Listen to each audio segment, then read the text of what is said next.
I recommend not clapping until the end because it very well may be horrible. I don't know why you clap at the beginning, but I'll take it nonetheless. No. Well, thank you for the kind introduction. I want to thank all the volunteers who are here at the conference today. As you have noticed, this is a massive, massive, massive conference. There are over 1,000 people registered, and it doesn't work without the volunteers. So as you leave today and you see these folks in the blue shirts and the purple shirts, make sure you thank them because they're doing a lot of great work today.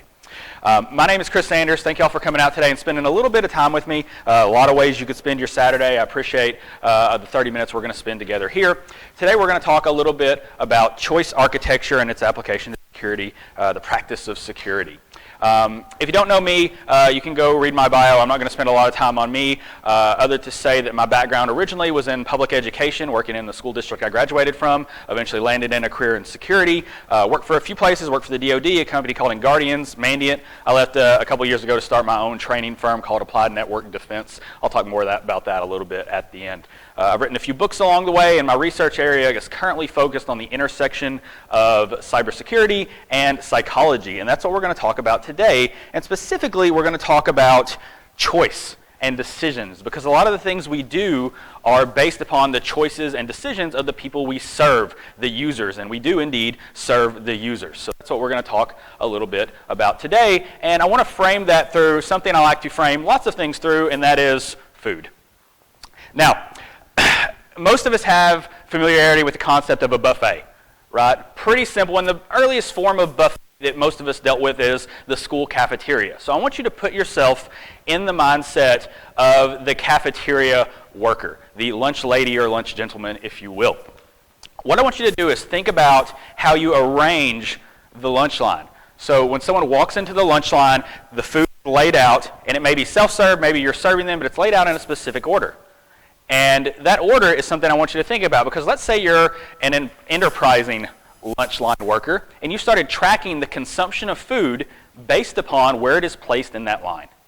And what you find is that no matter what you place in the very first position of that line, at the entry to the line, whatever is placed in that first position gets consumed at a much higher rate than it normally would. So now you're in an interesting situation because you've been empowered with knowledge. You can't unknow what you know. You're in a position where you can actually influence behavior, because whatever you put in that first slot is going to be consumed much more than it would be normally. What do you do about that? Do you choose to ignore it and try to intentionally randomize what goes into that slot? Or do you try to influence behavior by, let's say, putting people's favorite item there so it's easier for them to get? Maybe something that is the least favorite item so that it's easier to clear the inventory. Maybe you put the healthy items there because you want to influence the health of those people. There are a few different options here, but the fact of the matter is you are empowered with information. You can't unknow what you know. So you're going to be influencing behavior for the most part in some way or another. And that's an interesting thing. And behavior is complex. What influences our behavior is one of the most studied and to some degree least understood things in the world. We have a lot of famous psychologists who have studied behavior, and depending on what you ask them, they might cite different reasons for our primary influencers of behavior. John Watson founded what we think of as behaviorism. He would probably say your environment influences your behavior more than everything.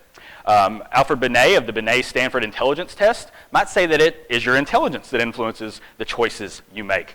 Carl Jung was a humanist. He believed the whole was greater than the parts, and he thought that maybe your feelings maybe influences behavior. Alfred Bandura created something called social learning theory, which basically states that most of the things we learn are somewhat of a product of the interactions we have with others. So he might say other people do it. And of course we have Freud, who is probably the most popular name in common psychology, and he would say that the choices you make are probably based upon whether or not you got enough hugs as a kid or related, right? So all these different psychologists are not wrong and they're not necessarily right. It's probably a combination of these things, but they probably wouldn't necessarily agree on what most strongly influences behavior. But they would all agree on one thing, and that's that generally speaking, humans will always do what's in their best interest, given all available information, and no significant bias. And no significant stressors. Oh yeah, and one other big one, no strong outside influences. That's a big one. So they all think that the primary influencer behavior is going to be a little bit different, but they do agree humans doing their best interest absent all of these other things. So behavior is complicated, and it certainly affects what we do in security. I don't have to harp too much on the consequences of less than desirable behaviors. Clicking links and things, opening attachments, enabling macros, installing unwanted software and browser plugins. That's on the user side, but even on the practitioner side, choosing to not look at an evidence source or not look at an alert. We have all those things that are all based upon choices. And I don't talk about this to shame our users. It's not about shaming users. It's about engineering solutions designed to better help them. In some way, we all are involved in that process, whether we're actually creating the solutions or informing them or just talking about them publicly and helping people understand them. So I gave you a few options with the lunch line situation, putting the least popular foods up front, the more popular foods. Let's actually do a show of hands real quick. Who would choose option A, put the least popular foods up front? A few of you. How many would put the most popular foods up front, giving the people what they want? Very few. Who would put the healthiest foods up front? That's the biggest majority right there, it looks like. How many of you would randomize the foods completely? A few of you. You're choosing not to participate in the influencing of behavior, which is fine. So ultimately, most security practitioners are choice architects in some way. When you have information that allows you to influence behavior via choices that someone else makes, that's the process of choice architecture. The buffet represents what we would call a trigger, which is an opportunity for choice. Right? An opportunity for choice is a trigger, and when you have the ability to allow choice while still influencing behavior, that's what we call a nudge. Many of you may have heard that term used in popular psychology. It's a nudge. We're arranging the choices in favor of a specific outcome. So if I have a buffet or a lunch line, and I know the first slot gets consumed more, and I put corn in that slot, I know that people will eat corn more than they would otherwise. Right? Let's think about that from a security perspective. Starting with Windows 7, I believe it was, when Windows would download updates in the background for you, when you went to shut down or restart, it would change your default option from merely shut down and restart to shut down and update, or restart and update. It would do both of those at once. So what you have here is Microsoft making use of a very powerful nudging technique called using defaults.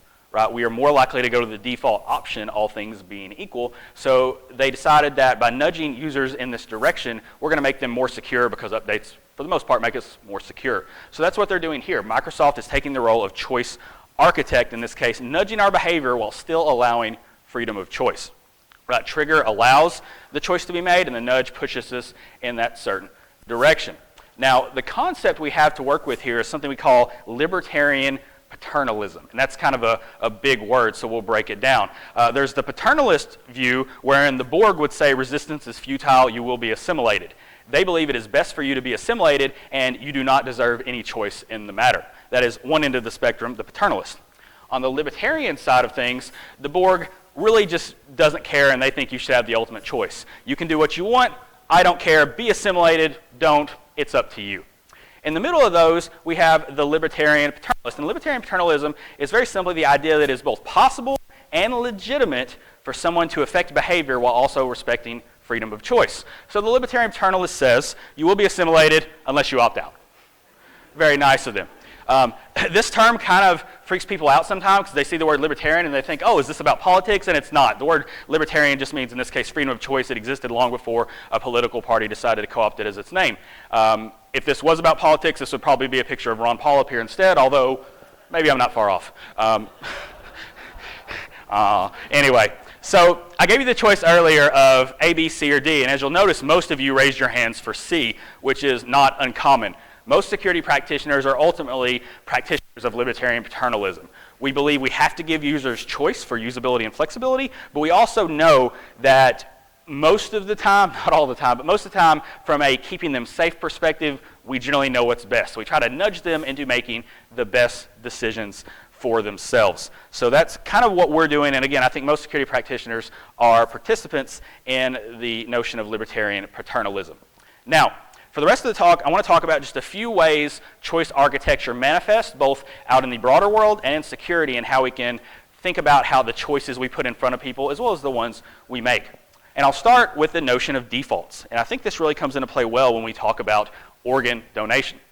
If you're familiar with how that works in the US, when you get your driver's license, you have the option to opt in to organ donation. You get a little red heart on the back of your license. When you die, they will know that you are an organ donor. So you have to opt into it, and as a result, the organ donation rate in the US is about 15%, which is not super great.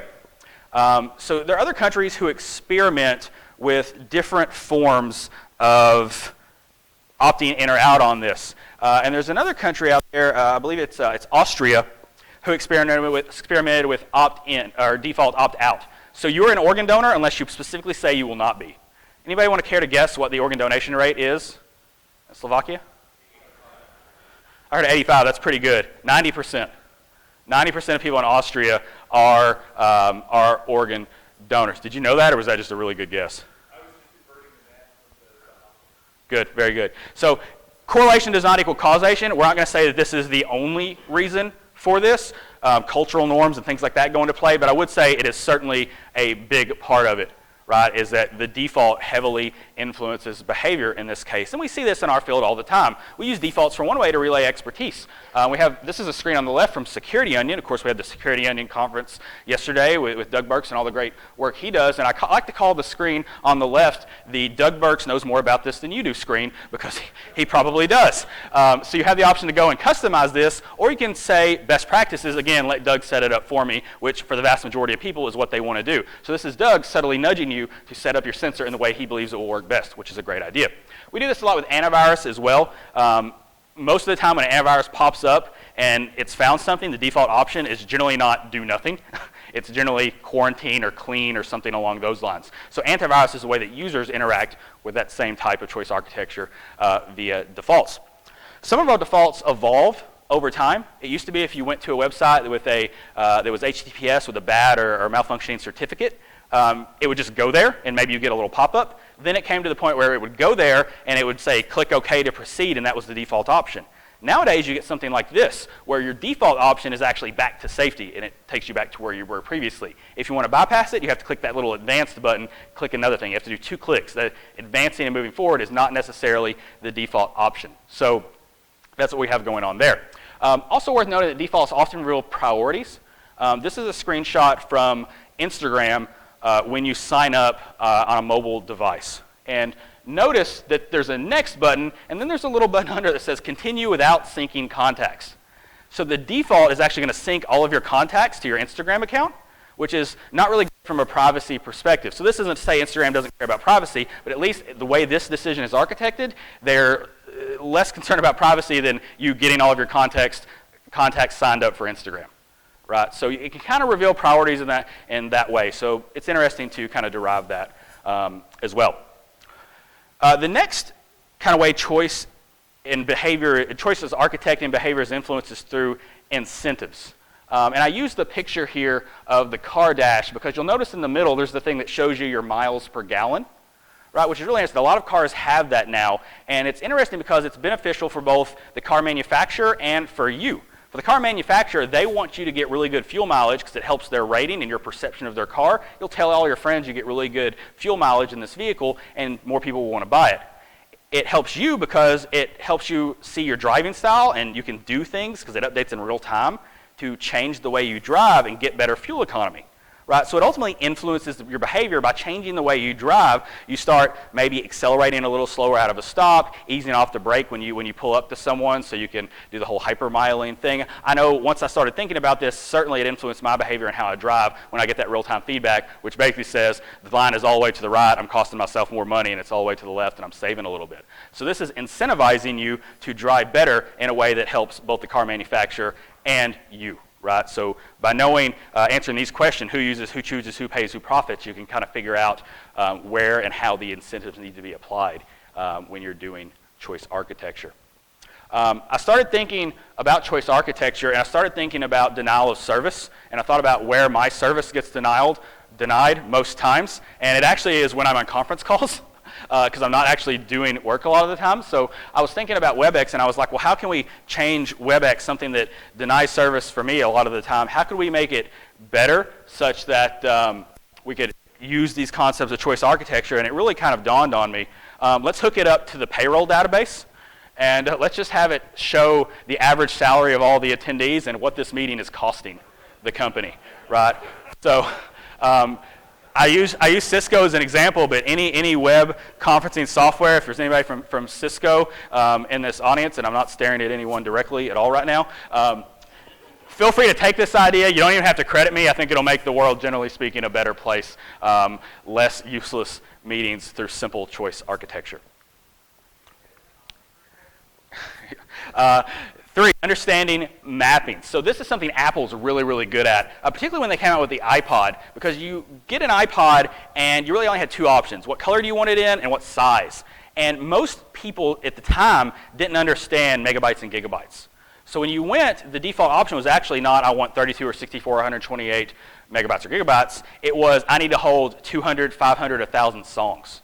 Right? People understood songs, they didn't understand size. So that's one of the ways that really helped Apple sell their product. And you see that actually mirrored across a lot of their products. So in an era where Dell was the leader in that space, and you had 1,000 configurable options on your Dell computer and actually had to call someone to help you do it, when you went to buy an iPod or any other Apple product, you often had lesser choice. It was simplified more for you, and you could maybe customize a little more if you needed to, if you talked to an expert or someone at the store or something. But for the most part, they simplified those mappings for you. They took complex choices and made them simple choices, primarily to influence behavior, to help people pick the thing that was best for them, and obviously to maybe help upsell a little bit too. But it influenced behavior in that way. So Apple's really good at that. A lot of other people have kind of started co-opting that for their own uses. I think we struggle with clear mappings and what we do a lot of the times. Everybody probably knows this screen. If you open a document, it has a macro in it. You have the option here, and I would honestly say the default option here is to enable macros. So a user sees this, they open up a document, there's no content. Well, why isn't there content? Well, there's this nice yellow bar at the top with an enable content button. Let me click that. It's the default option. There's not a clear mapping for the user what the consequences are of doing this. Most users don't understand this. It says, security warning, macros have been disabled. Many users don't actually know what a macro is, right? It's not even a great name for it from a user perspective. If you want to close this document or get rid of this warning, you either have to go to the X at the top right of the screen or the X on this bar, which is gray and hard to see all the way to the right of the screen. I've cropped it out here because most users are not even going to see it. That's not the way our eyes move through things. We typically move in somewhat of an F pattern, and depending on how you do that, you may actually even skip the part with the X in it. So generally speaking, this is an unclear mapping. We don't really do a great job of this. There's a lot of opportunity to make better software, to help users make better choices where they consider their consequences. Number 4 is giving feedback, and I chose the picture here of the speedometer sign because I don't know about you, but if I drive the same way every day, so if I go to work on the same drive every day, eventually I get kind of on autopilot, and I'm paying attention, but I'm not constantly looking at my speedometer. I go the speed I go, and I don't think about it. When I see one of these speedometer signs, I do what I think most people do. Number 1, I look around to see if there are any cops around, right? Even if I don't think I'm speeding, I just look around to see if anybody is looking to see if I'm speeding as well. And then I look down at my speed to see what is in the sign, and if I am speeding, I probably slow down, right? This is influencing my behavior. It's taking me out of kind of this automatic thought mode and putting me into a more deliberate thought mode, which are consequently the way humans think. We have system 1 thinking, which is automatic thinking, system 2 thinking, which is very slow, deliberate thinking. So it's forcing me into this deliberate mode of thought. It makes me think about what I'm doing more often, something that's a lot more automatic by creating what we would call a forcing function. That's why these signs exist. They're not necessarily there to catch you. Most of them don't have cameras in them, and they're not sending out tickets in the mail. They're there to make you think about how fast you're going and to increase safety by making you go slower in an area where people are maybe speeding a little bit too much. So it's giving feedback and helping you make decisions based upon that feedback. A great example of this, I think, is the way we do authentications. And we used to do this a lot more. Most Unix and Linux systems do this or have always done this, where you log in and you see right there, it shows you your last login time. Right, that's a pretty cool thing from a security perspective. There's a really great story about this. Has anybody read Cliff Stoll's The Cuckoo's Egg? Yeah, a lot of you. Right, so there's a story in that where I believe it was an NSA, at the NSA, there was a secretary there, and she came and logged into her computer on Monday, and it said, hey, welcome back, your last login time was Thursday. And that was weird because she was on vacation all that week.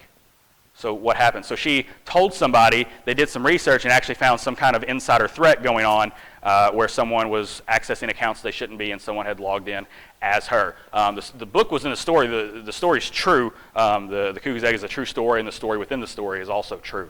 So that's an actual thing that happened. They found somebody and prosecuted them as a result of that, essentially turning the human into the intrusion detection system, which is pretty slick. So most Unix systems do this. I think it's not nearly apparent enough, because I think it's something that, again, it forces you, we don't think about logging in a lot, but it takes you out of that automatic thinking mode into deliberate thinking.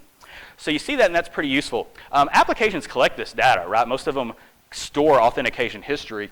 One of those in this case is Facebook, and if you log into Facebook and you go to settings and then security and logon settings, you see this, and it shows you your last logon time and actually the device and location you logged on from. Really good. Big problem, nobody's ever going to go look at it, right? Nobody, no normal user on a regular basis goes to settings and then security and login settings and looks at this.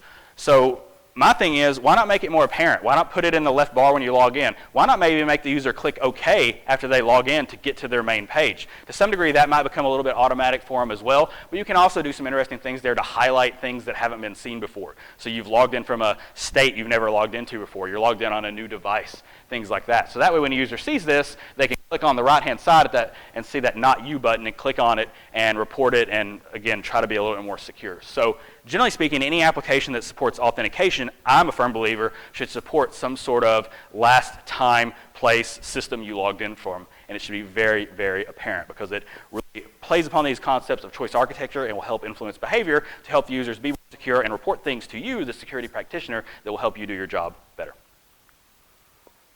Last one, number 5, expecting error.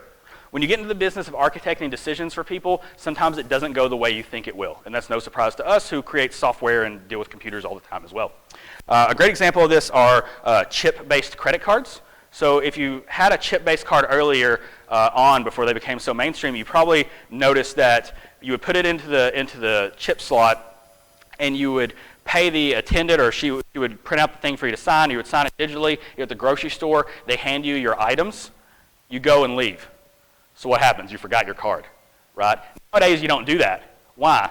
Because a lot of the times, the thing beeps at you like crazy, so you know your card's in there. But also, most of the time, it will not print your receipt until you remove the card. And the sales associates are often trained not to give you your items until you have removed your card. So they put kind of an intermediate forcing function in that process to make sure people don't leave their cards behind, because that's not really good for anyone. There's a lot of liability associated for that. The place has to hold on to your card for a while.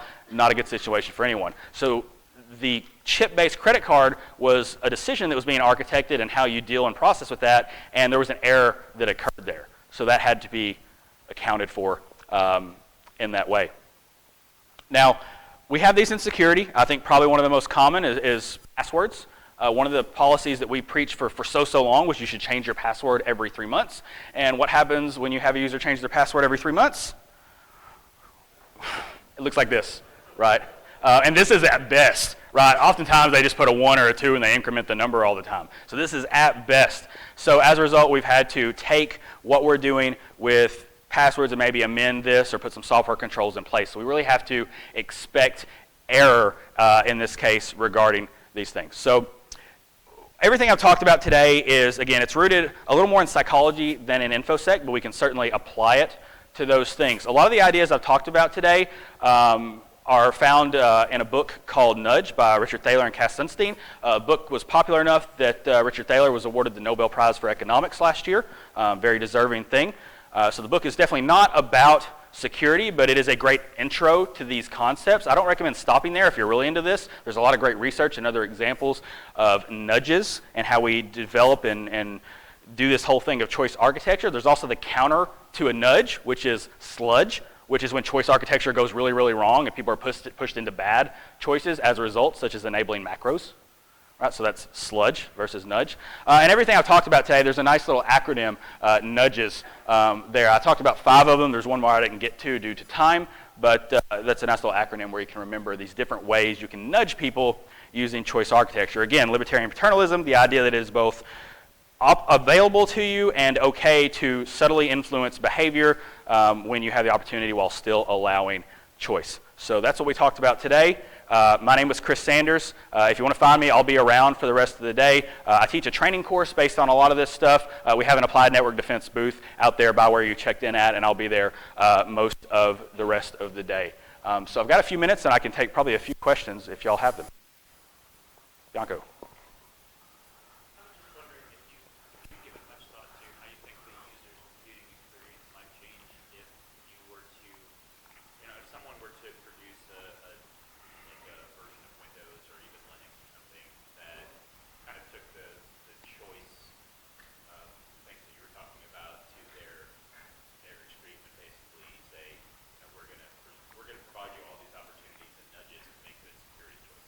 Yeah, so the question was, what if someone like Microsoft took a version of Windows that kind of took all this and kind of went almost hyperactive with it, and everything you did, you were getting some type of nudge and some type of behavior. And I think we have that, and honestly, I think that is like the iPhone OS, right? I think it's a subtle version of that, wherein your choice is severely limited in favor of optimizing the experience, and also to some degree making you more secure. I think that's one way to go about that. The other way to go about that is often you see web apps where you log in for the first time and like you have everything grays out and you have the highlighted circle and this is over here and that over here. And I know this is kind of silly, but everybody remember Clippy from Microsoft Office? Yeah, that's choice architecture. That's choice architecture right there. That's the way to do it. I'm all for, bring Clippy back 2020, right? Like, let's do it. So yeah, I definitely think I have given thought to it, and I do think it's something that could be done, and could be done better than we're doing it now. Sir? Chris, could you flip this on its head, and instead of targeting the customer at the end, target the security architect or security engineers, so that they're vetting security professionals in the right direction? Yeah, absolutely. I mean, choice architecture applies to not just the users and the operating systems and the tools they use, but the tools we use as well. So, if you're a security analyst and you're using Security Onion and Squeal and all these other user interface tools, and even the commercial solutions out there, you're using Splunk or an ArcSight or what have you, not every analyst is an expert right off the bat. We have to teach them, and ultimately nudges are a great teaching tool. If someone doesn't know how to investigate a specific alert, then if you have a tool that kind of nudges them in the right direction, guides them through the investigation, so to speak, eventually they start to learn how to do those investigations as a product of it. So I do believe that's certainly legitimate, applicable, and required to progress the industry. Sure. There's a question up here, I thought. Okay. I think that's it. I have a couple, or there's one back here. So go ahead.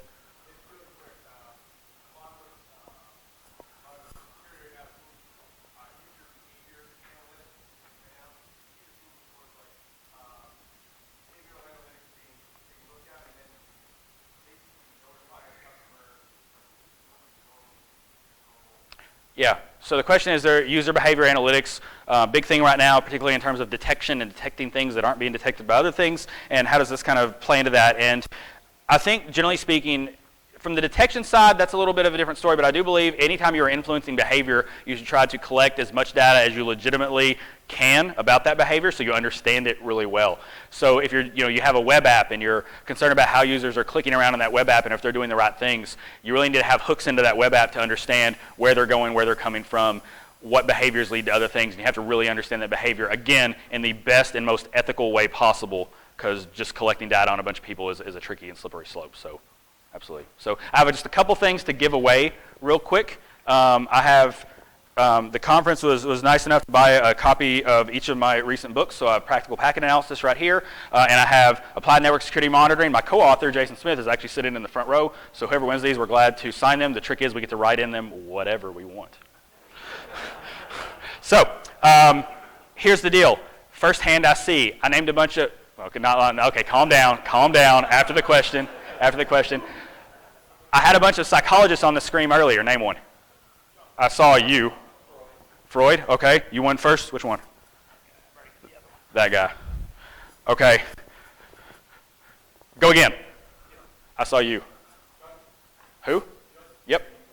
That's you. So Jung. Pass that to that guy right there if you don't mind. And we'd be glad to sign them for you later as well. So again, thank you all for coming out so much. Again, be sure when you see volunteers and the people helping out with the conference, thank them. They're doing a lot of great work today. Thank you all for coming out today. Take care.